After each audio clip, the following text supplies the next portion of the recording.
like to share my screen, this screen, for a brief presentation to take place. I'm gonna share this one, this.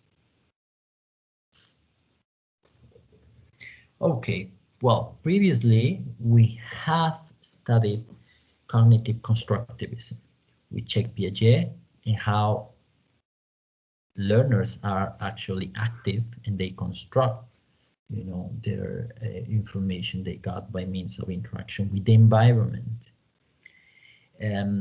It's part of the behaviorist approach. It's on the biological side of knowledge. While Vygotsky came up with a, a more sociological and psychological approach for the term constructivism. He kept up with Piaget's work, but he added specific terms, concepts, and ideas on social interaction. He focused on the relationships of learners and how those relationships and interactions by means of conversations or exchanges of information in order for learning to take place. So the sociocultural theory of Vygotsky assumes that learning emerges by means of social interaction. We're going to be very specific, but first and foremost, we need to go to the background of Vygotsky. Vygotsky was a psychologist, a Russian psychologist. And this is very important to bear in mind because at that time, we're talking about the 1890s and the beginnings of the 20th century. There was this change of paradigm, in the Western world, and Russians were always, trying to lead the changes in science. And Vygotsky was a turning point for psychology and for education, and also for fields of sociology and even anthropology, because he started focusing on language. We have different authors, of course, that work in the in the 1950s and the 1970s, but Vygotsky started something that shed light on language. And it's very interesting to study the theories and to reflect at the same time. I don't know if you had the time to watch the documentary shared last week. I sent the link by email. I hope you had the time to check it. It was Jenny's case. It was a situation where a child was isolated. She had no interaction at all. And of course, there were external elements around, such as punishment and no emotions and no feelings, and there were different external elements that impacted what a case for a study could appear to be implemented. It was a very good opportunity for researchers to examine and determine to what extent language is developed by means of social interaction or by a language acquisition device that is automatically activated, or to point out and question hypotheses such as the critical period one, right, where children are able to develop language in a very natural way by the age of 7. But it was a good opportunity, not the ideal situation, but a good opportunity to question and to research how language emerged. So for Vygotsky, the role of a more knowledgeable peer, yeah, it could be from one learner to another learner who is more knowledgeable, how they interact and how learning takes place, well, actually lies on that interaction. He's got a couple of concepts that are very straightforward, and I'm gonna try to share them with you in such a contextualized and straightforward way so that you can think and reflect on the concepts and to continue reflecting while designing your language related activities, okay, and your response papers. Why not? Well, according to Vygotsky, language provides the individual with a new tool, opening up new opportunities for doing things and organizing new information.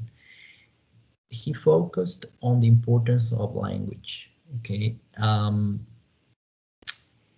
Vygotsky considered how learners acquire interactional competence, and that's why I decided to place communicative competence, language competence, and meta-linguistic competence at the end of our course, because it could be a summary of, paradigms, approaches, methodologies, theories, taxonomies, classifications, strategies, and tasks and activities, instructions, to summarize everything and, to be aware of what to be competent at language actually means. Well, coming back to Vygotsky, including the acquisition of vocabulary, syntax, and, language in use, the role of language and the role of intelligence in terms of individuality play a paramount role. The role of the teacher, in this case the more knowledgeable peer, is to help students learn by bringing up ideas toward the language, by means of representations that were actually further research by Bruner. He agreed with Piaget, Vygotsky agreed with Piaget in terms of learners as active people, talking while playing, reading stories, asking questions, listening to answers. But it's not only the relationship between the individual and the environment, but also, the interaction among people, the interaction with peers. And it's got implications for our learning and teaching activities and for the approaches we eventually explore and use and implement in our classrooms. Well, according to Vygotsky, learning awakens a variety of internal developmental processes which are able to operate only when the child is interacting with people. For example, the process of using new words will allow children to participate more in the classroom. Children begin to use single words such as water or milk. Those words have a complete meaning. As children acquire more language, their oral productions become more complete to communicate with others. So this is what happens according to Vygotsky. First, we got the interaction with others, and we learn in an interpersonal manner. So we observe, we copy, we listen, we hear. It's all receptive from others, from people, not environment with people, with people. And this is important to highlight, this is important to shed light on, because here,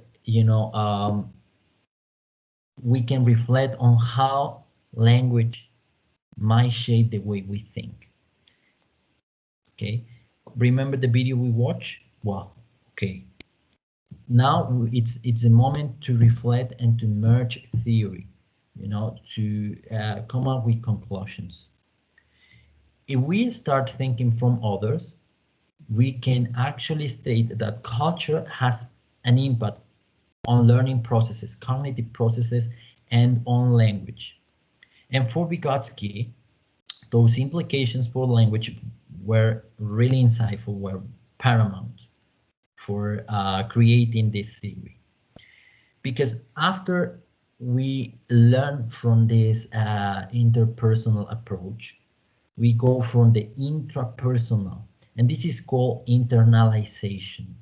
So we take information from others, we observe, we repeat, right? And then we start developing private speech, this inner dialogue, okay, that is deep inside us. And we actually appropriate information, appropriate knowledge, language. Okay, we start using language for ourselves. So we go from the general, interpersonal, to the particular, intrapersonal.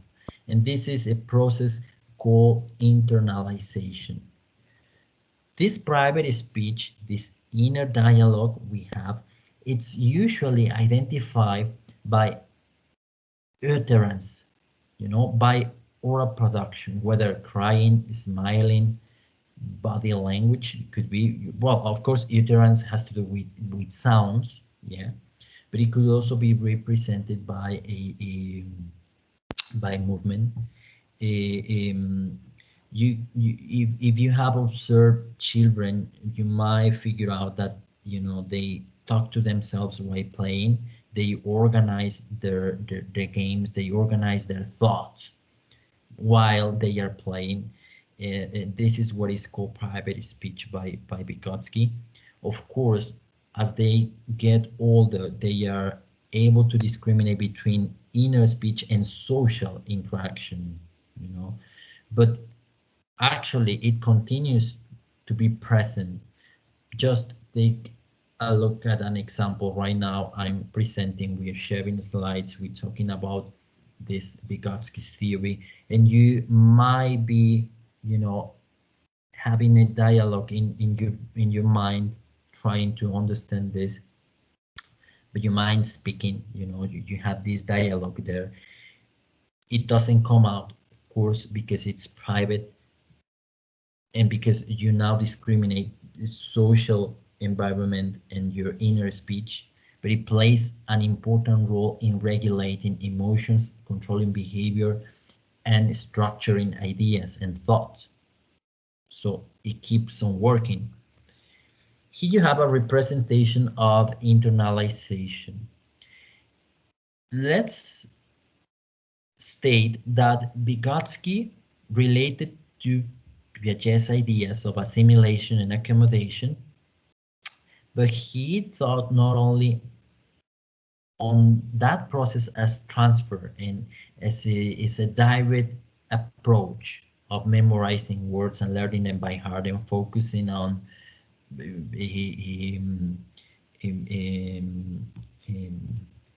well, I don't remember the word, but well, it doesn't focus on memorizing words, acronyms, or anything, but also as a transformation, you know, making them meaningful, acquiring them. So internalization is able to think about the use of a word in a given or a specific context, contextually meaningful, you know, and it's the beginning of the development of pragmatics, the use of the language in use, rather than as a part of a list of words that are just memorized for written test. And if you watch a documentary on Jenny's case, you should have noticed that after the critical period hypothesis and after being suffered from child abuse and, you know, with no interaction at all, she was able to continue with language, but only with vocabulary, you know. She found really hard to develop grammar, mechanics, coherent sentences, You know, it was not possible for her.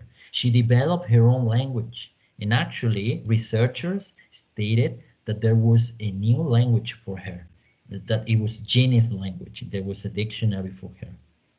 She could barely, you know, construct sentences such as no more, or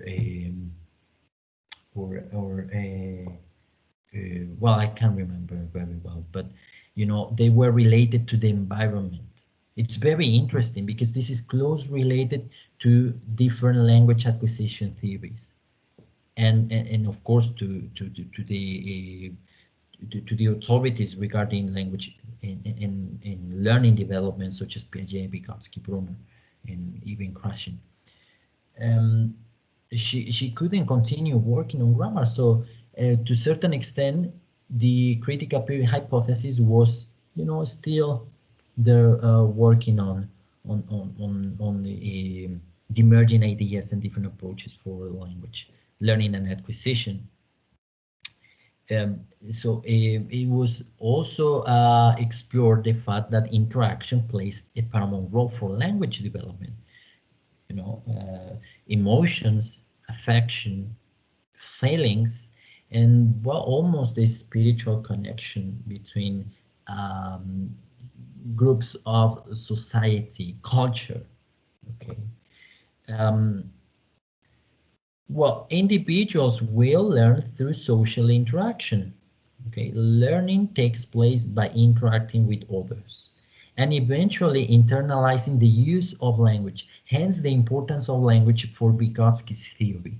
Okay, what is the way you internalize new information by means of language? First, you know, it could be by icons, then it could be by imaginary situations, and then with codes, you know, with symbols, numbers even, you know.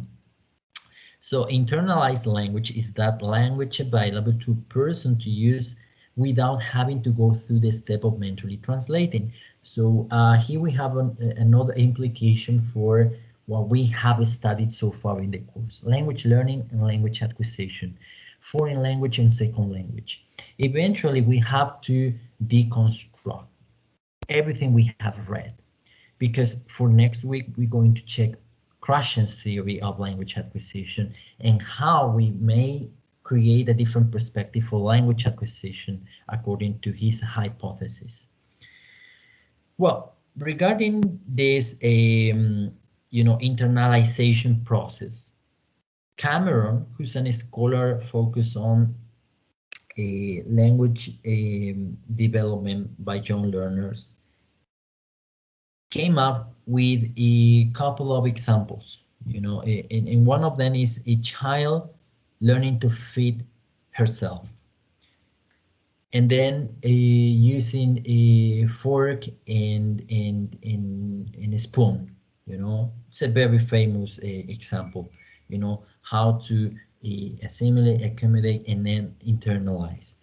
Well, now imagine a situation where students are listening to the teacher modeling questions for everyday activities such as, may I go to the toilet? I finished, no yet, may I go out? What does that word mean, etc. Some of these students might be able to repeat part of the module questions, or even only one word, such as toilet or come, I don't know. Now, the role of the teacher here, the role of the more knowledgeable peer, is to continue helping learners over time. How? By using previous knowledge, the knowledge which is being constructed, and more challenging steps. You know, this is a systematic procedure that Vygotsky started with, but then that Bruner systematized, schematized, and translated into a very close concept to the ones that Vygotsky suggests. According to Vygotsky, children and learners are active. They construct knowledge, but he decided to add another important element, which is the support of a more knowledgeable peer. So there was agreement between active learning, but there was this emerging element that was added to the theory, and it actually enhanced the social approach of learning as a major source of a of a it was a major source of creation and origins, you know, for learning. Well, Vygotsky gives more importance to language and other people in the child's world rather than the environment. Now, one of the concepts that Vygotsky included agenda for both pedagogy, psychology, sorry, and even language was the zone of proximal development. This zone might be defined as the current knowledge of the child and the potential knowledge achievable with some help from a more knowledgeable peer. This is a definition by Pinter. And you can see the image, you know, in green, what the learner can do, what they can do with help. This is the zone of proximal development when they are challenged. This is a new concept, and it's a new meaning for ability, what they are able to do with the help of a more knowledgeable peer. Okay. We need to be careful with the ZPD, with the zone of proximal development, because we want students to be interested in the objective, interested in the language goal, but we don't want them to go so far beyond and become frustrated. So we need to avoid feelings of frustration, anxiety, stress, what the students can do. Okay, so the zone of proximal development it can be encountered here by keeping a balance between what learners can do and what they can't do, to establish systematizations, procedures for them to be challenged, you know, and to draw learning paths for them to delimitate their learning. Okay, another figure, another picture that could represent the ZPD is this. Visualizing the zone of proximal development, sorry, and well, the things that you can do, things that you can do with help, and things that, well, you can't do even if you got help. This actually happens in communication phenomena. Whenever you forget a word and you're having a conversation and you can't remember the word you wanted to use and the meaning you wanted to get at, somebody else helps you remember it to continue with the fluency of the conversation. This usually happens, you know, when using the L1 or when using the L2. It's a negotiation. So for Vygotsky, interactions were language negotiations, and well, this is an example, you know, could be an analogy of how to work with the ZPD. Whenever students get stuck, the teacher or the more knowledgeable peer actually identifies how they got stuck and the tools and resources. In this case, it could be activities, instructions, syllables, tasks that could help students continue with the language goal, with the language learning goal. Okay, so instead of using the word they needed to use, you implement the corresponding and suitable task. Um, well, before that, you know, now I was thinking of our current situation when working online and the importance of instructions and the importance of the development and design of activities and tasks that could actually enhance learning, you know, rather than, you know, synchronic lectures where it's very difficult to interact and to know whether you're following my train of thought or not. Those activities are to work for self-directed learning and for enhancing critical thinking, but also, you know, they aim at becoming contextualized and meaningful. And there are certain things we need to take into consideration, such as the use of platforms, the use of books, the use of theory, etc. This is something we're going to discuss in the following slides. Okay. Now, I wanted you to think of an example on how teachers can work with the ZPD, but I just want you to reflect. Okay, it's not a piece of homework, but it's I guess you're gonna take this theory and you're gonna reflect on the ones you have carried out so far in the course and the ones which are about to happen, and this is gonna be a paradigm that's gonna help you discriminate the different theories that we have regarding language and that we have for learning purposes and for pedagogical implications.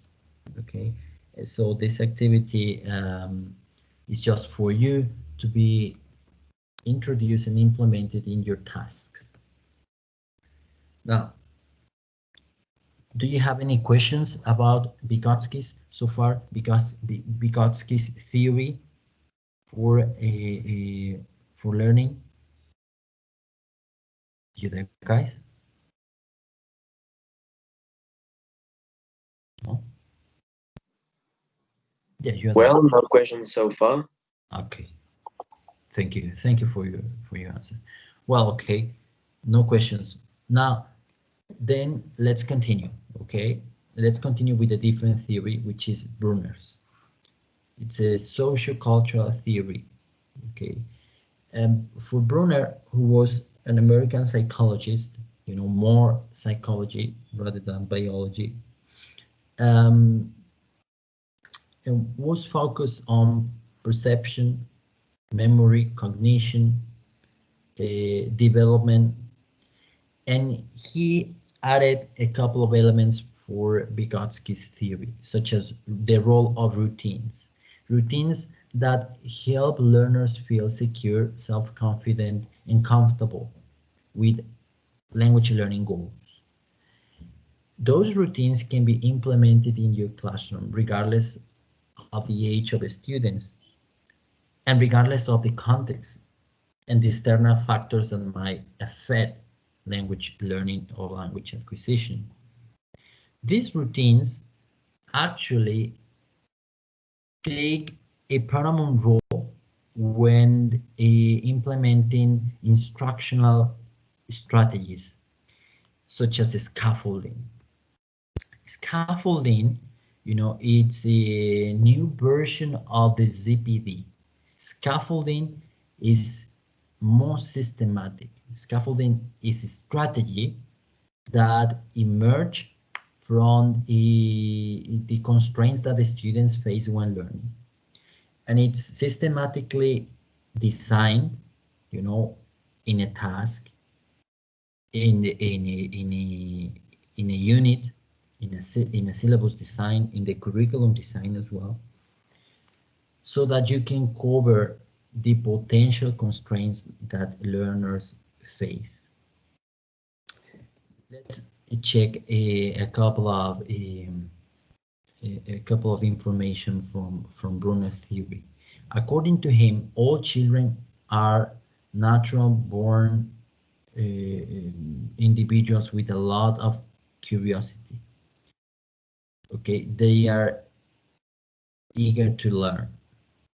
When a task presented to them is too difficult, they become bored. So we need to avoid frustration feelings as well as with the CPD. A teacher, consequently, should present schoolwork at a level that challenges but does not overwhelm. This happens with children, young adults, or even adults. Additionally, the task is best presented with the framework of a structured interaction between teacher and child, student and student, peer work, etc. One that makes use of and builds upon skills that the learner has already acquired. So previous knowledge is important. Now, we have a definition of scaffolding here. Okay. Scaffolding refers to these steps, systematic steps taken to reduce the degrees of freedom in carrying out some task so that the child can concentrate on the difficult skill she's in the process of acquiring. Well, this is a very clear and straightforward definition of scaffolding. Imagine a student trying to learn the verb to be. Of course, you know, you're going to figure out that they have a lot of tools. To begin with, they have the internet, right? And they have platforms, and they have Moodle, and well, in your case, you have the Eminus, or you can explore web pages, or you have the British Council, or you have Flowjo for transformations, and you know, in well, you have plenty of resources this day and age. That's for sure, right? And you have the freedom to design your learning path regarding the verb to be.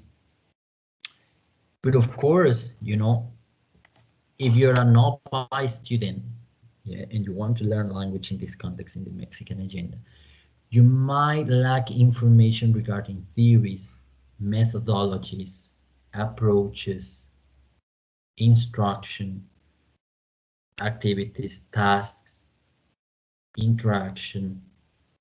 So the role of the teacher here is to make it narrow, you know, to delimitate your learning paths, to design learning paths so that freedom can be narrow, freedom can be delimited, and to try to enhance your skills, individual skills, in this case, your ZPDs, by systematization of the dynamics in the classroom or outside the classroom.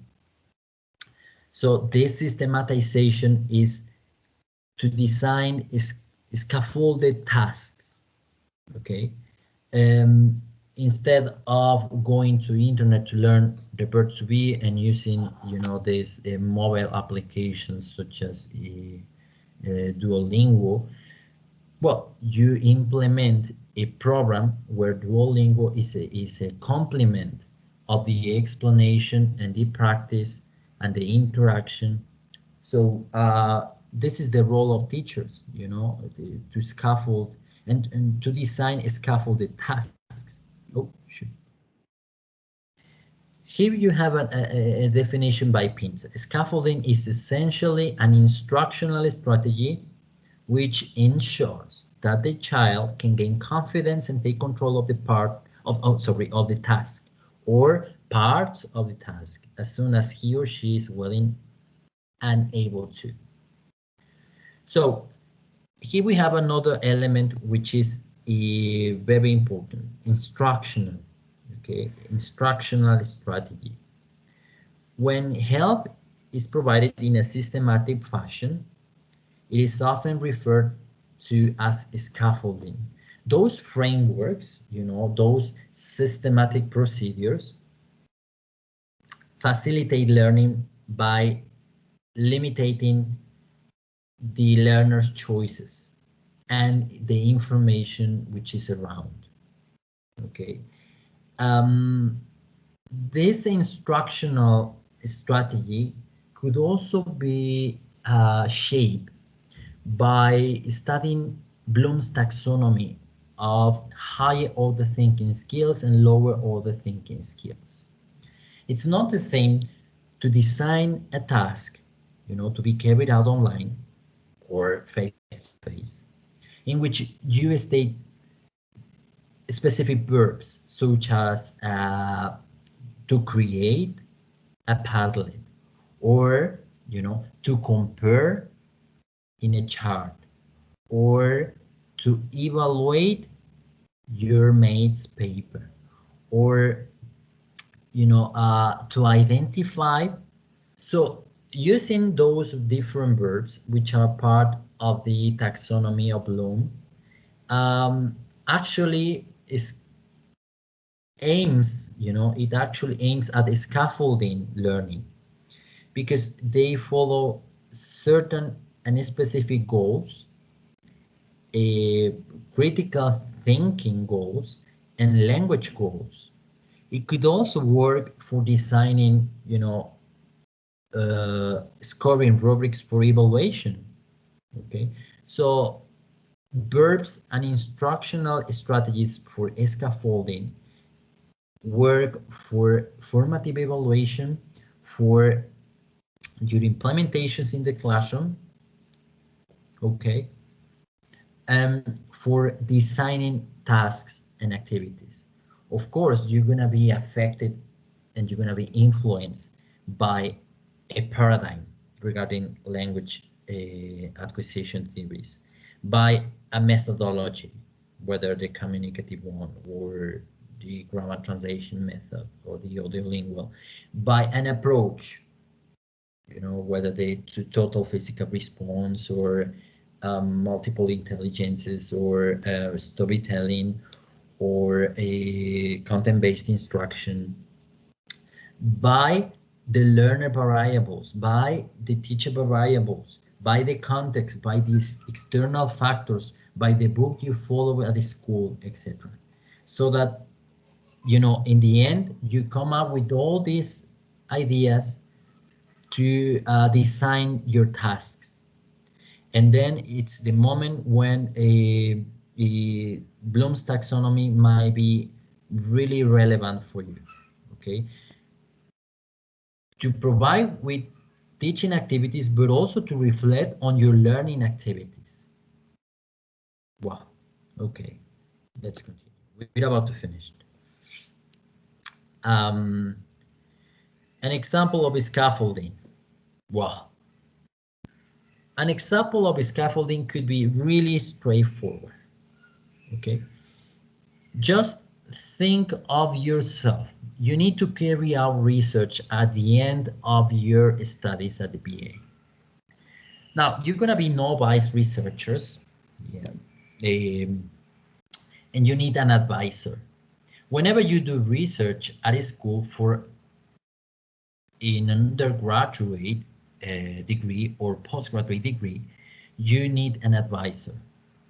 You need an advisor because that's going to be the figure that it's going to guide your study, your inquiry, and the process of doing research. Why is it important to have this guide? Well, first and foremost, because you are a novice researcher. This is for most of you, it's going to be the first time you're going to do research, or the second, or the third. Now, when doing research, whether in the classroom or outside the classroom, a language-related topic, you come out with a problem, okay? A problem with social pertinence, a social problem, social constraints, something which you really want to discover or to explore, discover, explore, or identify the reasons and the roots of the problem itself. The research advisor is going to provide with references, it's going to provide with papers, it's going to help you build up your problem, polish your problem. It's going to enhance enhance your observation skills. Yeah, it's gonna guide you towards the literature you need to read. Yeah. It's gonna help you with the structure of your thought and the structure of your writing. Yeah. And it's gonna help you with the analysis of, you know, that amount of data, that amount of information, and how to digest the information. So in this case, we are actually giving an example where interaction and dialogue is fundamental, okay, for coming up with a product, whether a research paper, your last paper, or a publication, or a lecture at a forum, etc. So the role of the advisor is that one of a, you know, of a more knowledgeable peer that systematically, you know, draws different possibilities for the learner, for the potential researcher. Otherwise, you know, many students would be at a loss end. You know, what is a research question? What is a rational? What is an abstract? You know, what is a literature review? What is, you know, what is a conceptual framework? You know, what is what is a finding? What is a result? So the advisor helps structuring a learning path for the research to take place in a systematic manner. Okay. Now, this systematic fashion does not mean that doing research is just a line. No, of course not. I'm talking about the pedagogical processes. So that's a good example of scaffolding and the help of a more knowledgeable peer. It happens in the classroom, of course. Here you have a representation of the instructional strategy called scaffolding, which ensures that the learner can gain confidence and take control of the task. It's in the same part as the zone of proximal development. It's an interaction, an active involvement that encourages and challenges the student to stay on track and finish a task and avoid dropping out or giving up. You know, feelings of frustration or demotivation or anxiety or stress, but, you know, challenging them to explore what they want to explore and to identify what they want to. Okay. What kind of interaction is this? Well, scaffolded tasks are made, you know, to foster learners' interest in the task itself. You know, they are straightforward. They are divided into steps. Timing is important. You know, whether in a lesson, whether in an activity, a task, or a unit, time is really important. Those tasks which are scaffolded keep the student on track towards completing it by reminding the learner what the goal was. And this is something we discussed the previous lesson, the previous presentation on following a learning center approach perspective or a learning center teaching and the differences.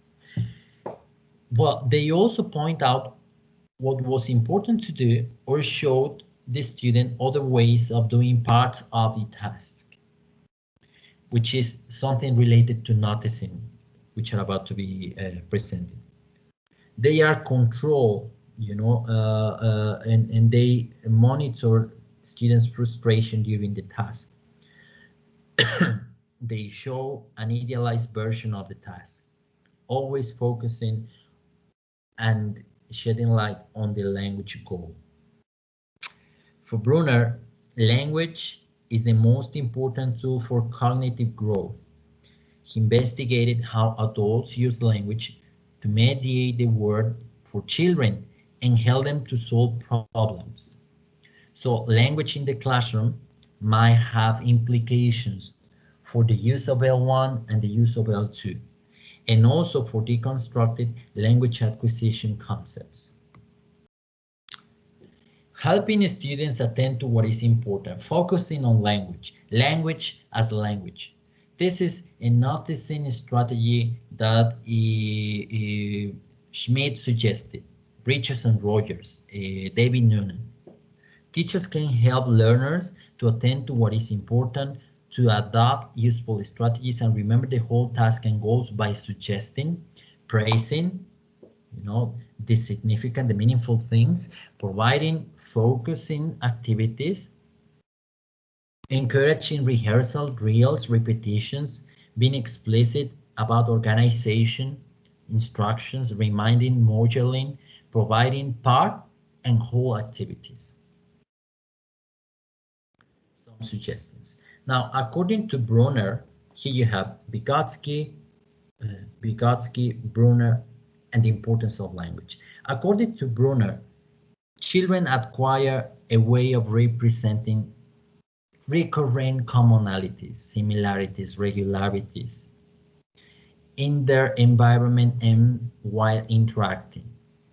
These are actually transformed or transported to routines in the classroom and routines at home. If you have ever heard of schools philosophy, such as the constructivist one, you might have noticed that the classroom sitting arrangement is very particular and divided into sections. And students are in charge of placing everything correctly and moving, to one place and then to a corner, then in the middle. And the same happens at home, so those routines help the child know what they need to do, okay, outside the classroom and inside the classroom. Now, according to Bruner, cognitive growth, cognitive development involves an interaction between basic human capabilities and culture. Human capabilities such as crying or smiling, or human needs such as the need of food, the need for emotions, the need for interaction, and culture. So we are culture human beings. We have this natural ability of speaking and creating culture and adapting, to a specific culture. Bruner would likely agree with Vygostky that language works to merge the environmental stimuli, what is around, and the individual's response. A child crying for food, a child crying for her mother to hug. To Bruner, important outcomes of learning include not just the concepts, categories, and problem-solving procedures invented previously by the culture, but also the ability to embed these things for oneself, okay? Somehow this is connected to assimilation and accommodation, internalization, and then modes of representation. But there are certain differences for modes of representations. In a minute, we're going to check the modes of representations. But for modes of representations to appear, formats and routines, little rituals, need to be developed as a scaffolding, as a systematic strategy. Okay, formats and routines are events that allow scaffolding to happen. They combine the security of the familiarity, what is going to happen, with what is about to happen. Okay, I'm gonna share a video with you. I'm gonna share a video with you guys on little rituals, on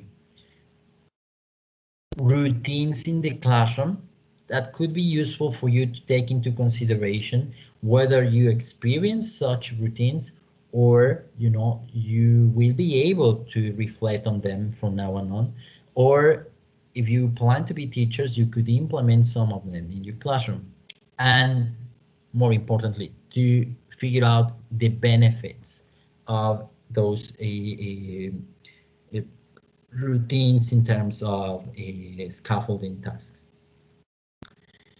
Well, for your reflection, please think of a good teacher that you had in the past. Okay? Think of the reasons why you remember that teacher. Okay? What are the reasons why? And then think of yourself in your personality, in your characteristics. Are you a cool person? Are you a free spirit? Are you a relaxed person? Are you an easygoing professional? Or you are a demanding person, you know, you like old fashioned, old school, let's say old school concepts. Would you like to be everyone's favorite teacher or not? And why?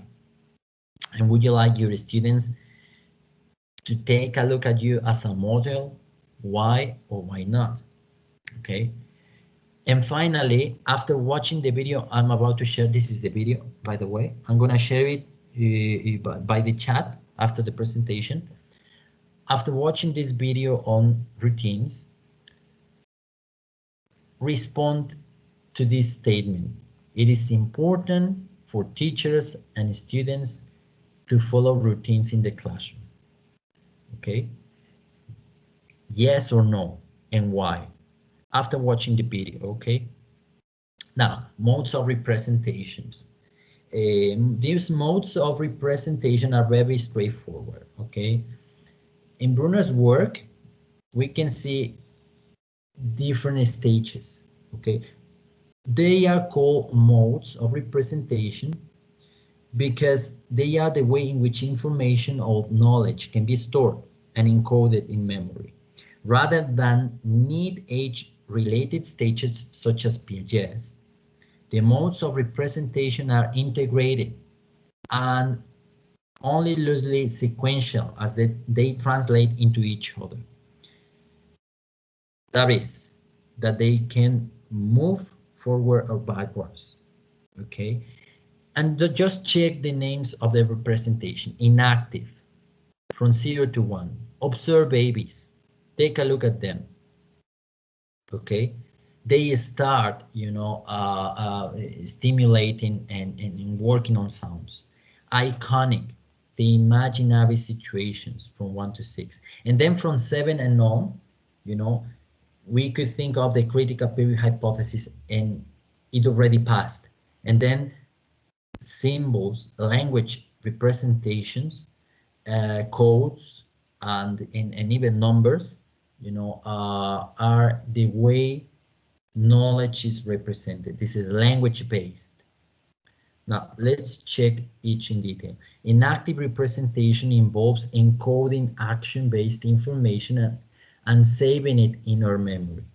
Iconic representation is where information is stored visually in the form of images. And finally, language, the symbolic representation, codes, numbers, language itself. Bruner's work also suggests that a learner, even at a very early age, is capable of learning any material, so long as the instruction is organized appropriately, in sharp contrast to the beliefs of Piaget and other stage theorists. Okay. Well, of course, there are some agreements and disagreements regarding Bruner and Piaget's work. You know, although Bruner proposes stages of cognitive development, well, modes of representation, he doesn't see them as representing different separate modes of thought at different points of development, just like Piaget did. But instead, he sees a gradual development of cognitive skills and techniques into more integrated adult cognitive techniques. Bruner views symbolic representation as crucial for, you know, vital for cognitive development, And since language is the primary means of symbolizing the word, he attaches great importance to language in determining cognitive development and how we relate to culture and how culture relates to us. Okay, so one more theory for your reflection, for your previous activities on how language shapes the way we think and the importance of English, the importance of the L1 acquisition and learning processes, factors that impact both processes, second language, foreign language context, external factors, internal factors for acquisition, etc. So all in all, these three different theories we have explored, we have studied in a very fast way, in a very succinct manner, very briefly, aim to be represented in your final response paper and in the following activities you're about to carry out, which are focused on language skills and soft skills such as vocabulary, grammar, speaking, writing, listening, and reading. Okay, well, here you have a summary of the different theories. Children are active learners and thinkers, according to Piaget, of course. Now, according to Vygotsky, they are active learners, but they learn through social interaction. Okay. The child learns effectively through scaffolding by adults. So systematization becomes an important element for language development. And language is the main means for learning to happen, any kind of learning. Now, these theories have got implications, of course, in the importance of language for for learning theories. Well, leaves a blank to be filled for us in the course. The use of L1 and the use of L2 in the classroom. When to use L1, when to use L2, what for, there are two different perspectives, two different points of view. On the one hand, some scholars state that the use of L1 might be beneficial, for the learning and teaching processes. And on the other hand, there's some others who believe that the use of L2 should be present at all times. And one of them is crashing, of course, which is going to be explored for next Friday. We're going to check Krashen's 5 hypotheses for language acquisition and these educational implications of the importance of language and the teacher talk are to be present in your activities, in how you design the activities, how you think of them, your previous experiences, and the theory exploring the course. Okay.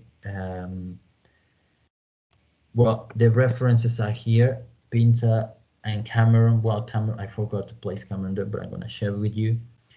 Would be nice for you to read Pinter and Cameron first, and then to go to the main sources, Vygotsky, Piaget, Bruner, in order to have a previous approximation to the theories. Okay. Well, as I said, as I told you, I'm going to stop sharing the presentation. Wait. As I told you, these are the theories. They have implications regarding the previous tasks and following ones, which is the most important thing. I'm going to send you a text here in the chat. I'm just doing it for you to explore two videos. I just send it. Yeah, one of them is for routines in the classroom and formats in the classroom that could be good ideas for you to take into consideration and to reflect. And well, the tech talk has already been covered, so it's not important. But only the the one I send you first, okay?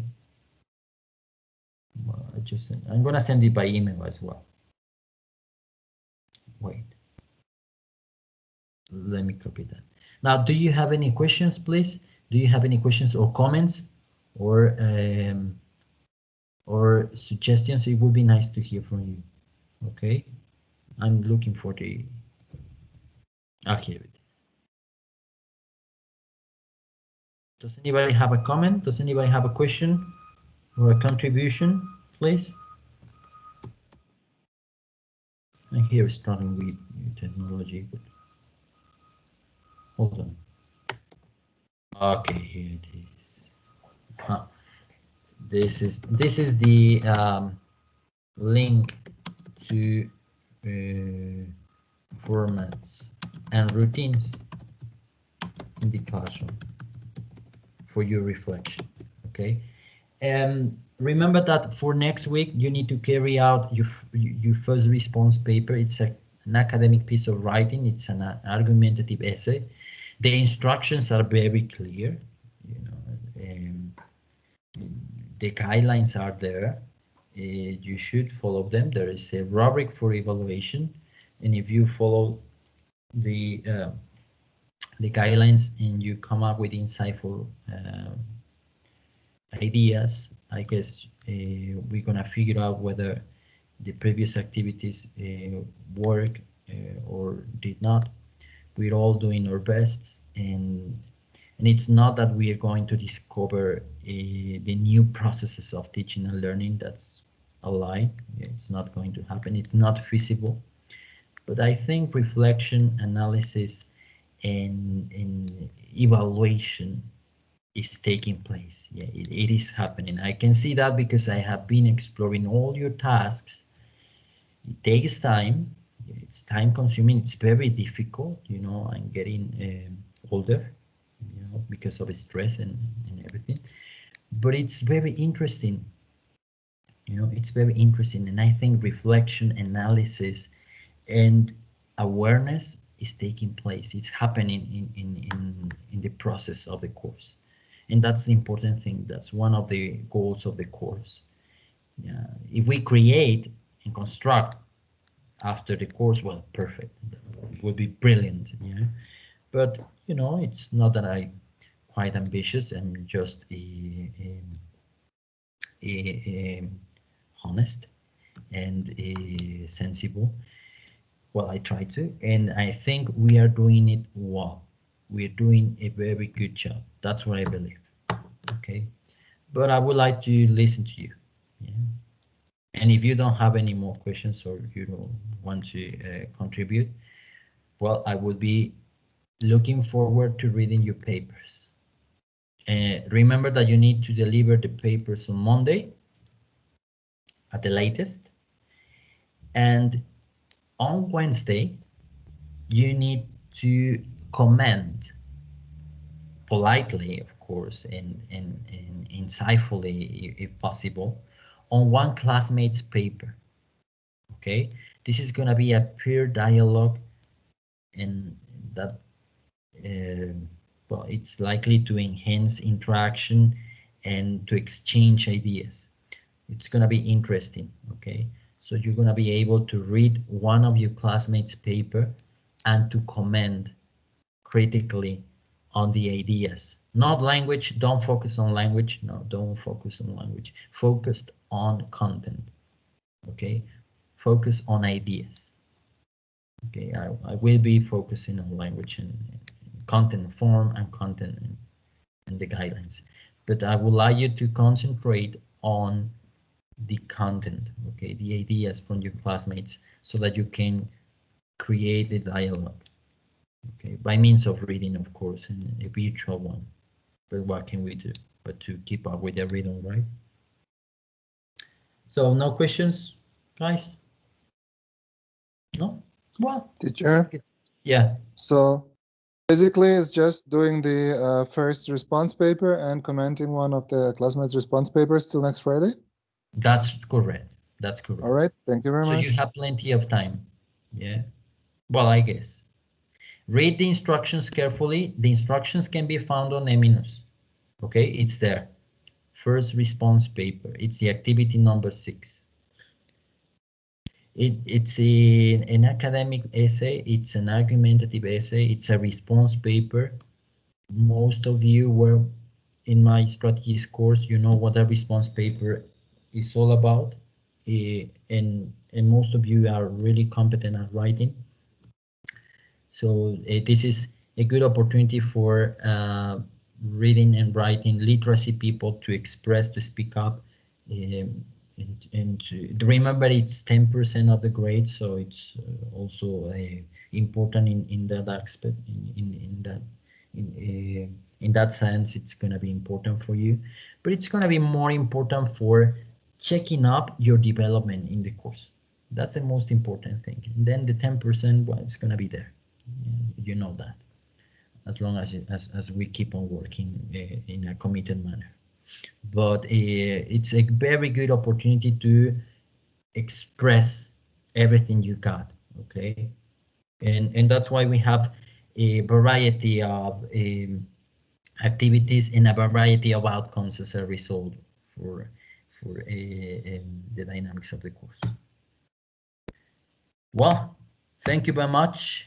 Yeah, we're gonna stop it here, and I will be looking forward to reading you all. Okay, thank you very much. Have a lovely day. Enjoy your weekend. And if you got any questions and you want to write me an email, I will be there. Thank you, teacher. Thank you, teacher. Thank you. Thank you very much, teacher. Thank you, teacher. Thank you, teacher. Okay, Thank thank you. you. Thank you, Have a lovely teacher. weekend. Yeah. Goodbye. Thank you, teacher. See you. Bye. We keep in touch. Also, the essay is about Have a nice 251, day. You too. or Take can care. we exceed that limit? Somebody is speaking there. Yeah, have a good weekend too. Goodbye, Theo. I'm gonna stop. I'm gonna stop recording, by the way.